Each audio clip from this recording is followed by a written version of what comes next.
in your eyes, like what are the responsibilities the dentist can't get rid of? It's like, you got to come to terms that if you want a good business, this is on your plate. You got to do this. Yeah. Well, for the most part, leaders' job is not to do everything, obviously, but their job is to make sure that things get done. And I think that's the key thing for people to think of. I say the same thing to office managers, because a lot of times they fall into the assistant role, right? Well, I'll just do it myself, because they have difficulty delegating. I think the key to good leadership is to be able to delegate the things that you don't have to do. When you ask, what does the dentist owner have to do?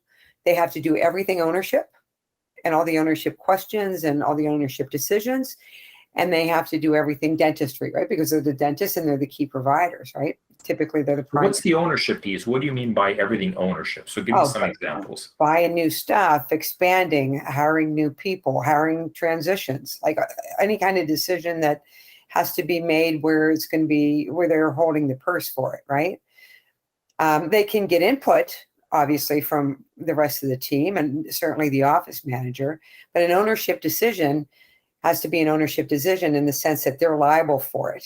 So, if something fails, like a bad hire, or, a bad purchase, or, something, going paperless or not going paperless, the decision to stay the same, all those type of things are ownership decisions.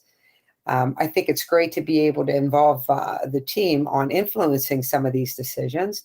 But for the most part, I always say the hats of a dentist owner is anything that falls under the umbrella of ownership and dentistry, anything else that you can delegate outside of that to try to do that.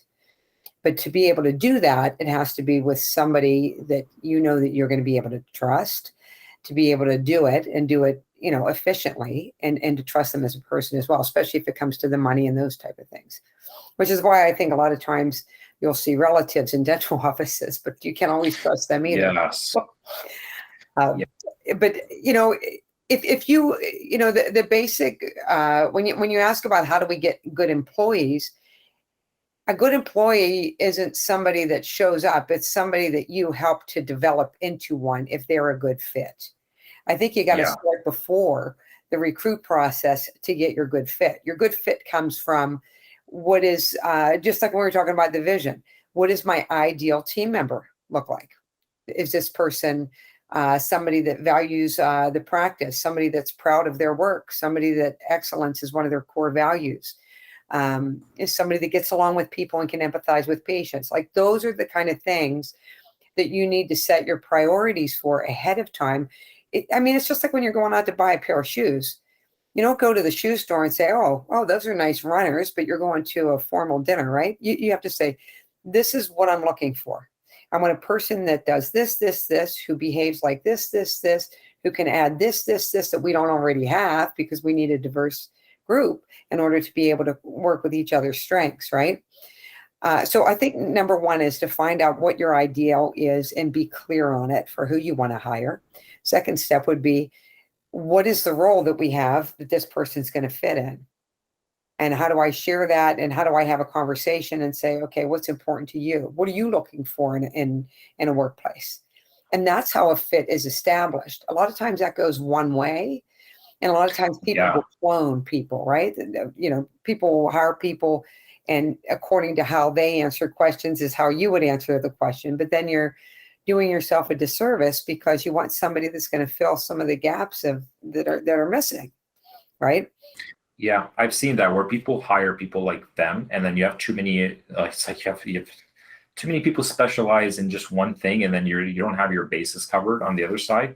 I've seen a lot of one-way conversations of like, this is what we want, but no question of like, what motivates you? What do you do for fun? How, like, no questions at all about trying to understand the person and how they think. I've seen a lot of cases of people being put in front desk positions that just don't like people.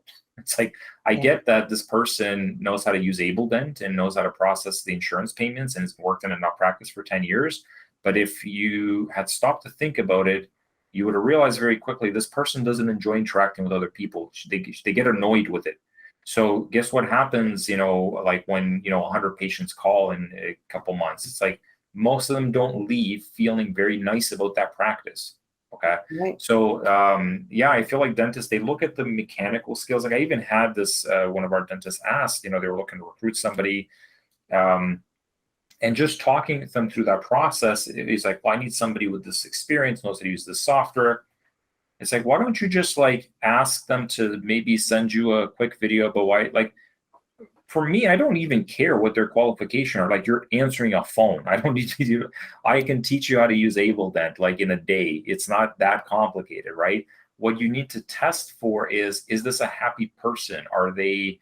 Do they enjoy, are they extroverted? Do they enjoy talking to people? Do they enjoy helping people? And it's like you could see with a lot of dentists, the thought never even crosses their mind. It's like they just look at it as if it's like, I need 4 wheels and a steering up gas pedal. I need this, I need this. And it's like no concept of like is this even the right fit in your environment, like in your culture?